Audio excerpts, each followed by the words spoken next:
Bir şey soruşum sənə. Soruş. İndiki 100 manatlar daha çox bahalıdır, yəni dəyərlidir, yoxsa köhnə 100 manatlar? Köhnədə 100 manat olmayıb. Şirvan olub, Məmməd olub, Nizami olub. Necə yəni?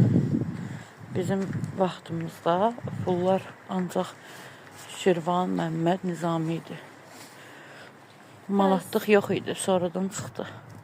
Əvvəlki dövrlərdə daha çox şey almaq olardı o pullarla, yoxsa indiki dövrdə? Təbii ki, əvvəlki dövrdə. Necə? İndikinin 1 manatı, əvvəl 1 Məmmədə biz çox şey alırdıq. İndi 1 manatı çörək almaq olmur.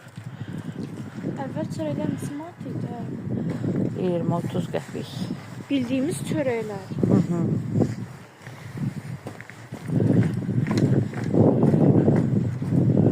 Hara gəlirsən? Maaşlar tapacaq, bəlkə köhnəyə dönmə bir şey tapar. 8 almağa gedirəm. Qızlar dir onlar bu dəqiqə 80 qəpikdir.